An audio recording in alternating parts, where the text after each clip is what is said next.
Welcome to today's session on the Internet safety. In this session, we will provide tips for safe Internet classroom practices, look at the meaning of Internet safety, and describe some tips about safe Internet practices.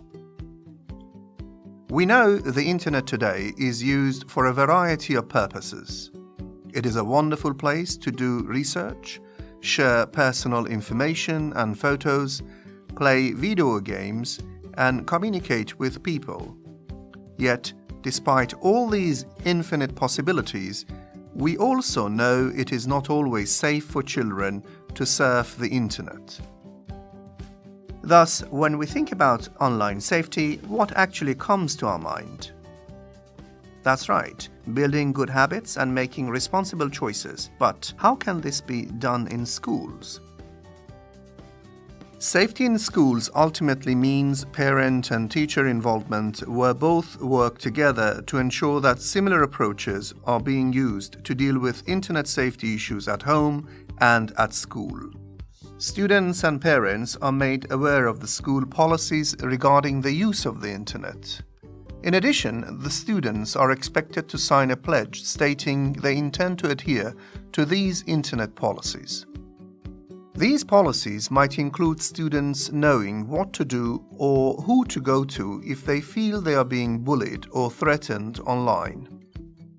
Although it is important for learners in general to maximize on the Internet's potential, they also need to understand the need to protect themselves from potential abuse. This is because cyberbullies tend to use the Internet through social media, text messages, and emails to manipulate students.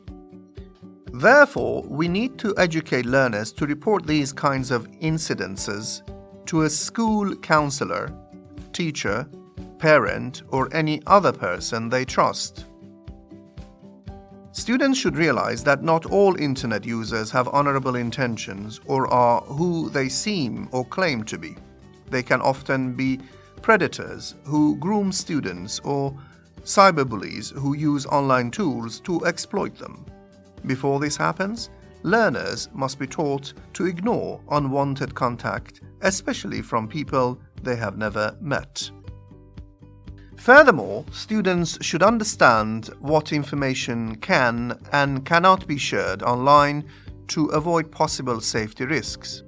Of course, it is fun to share personal information, photos, or even videos online, but only a few people realize that nothing on the Internet is completely private. Because information is easily disseminated, it could mistakenly be shared with people students don't know or who make them feel vulnerable. When this happens, it could lead to students finding their reputation damaged or fake information being posted about them.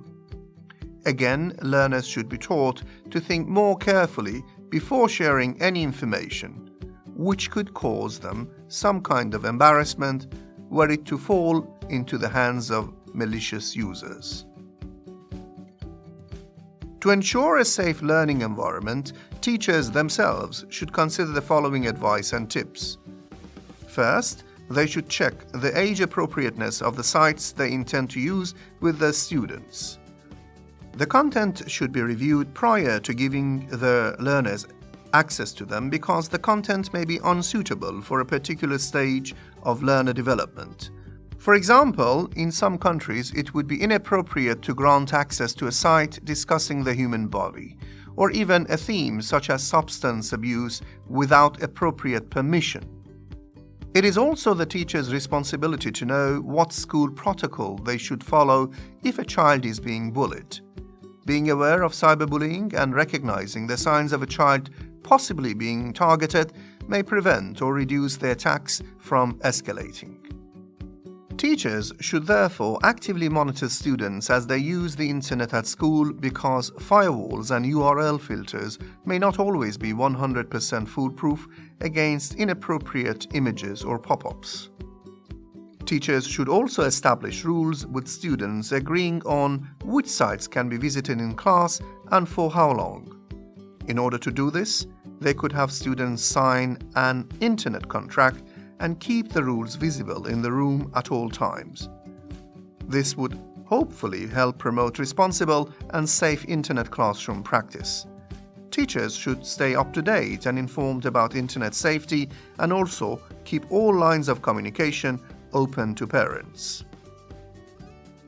Finally, if teachers ask students to reenact certain scenarios, safe internet behaviors will become second nature to them. By being vigilant when choosing internet-based activities, students can stay connected safely and become knowledgeable about how to avoid any unnecessary danger or discomfort.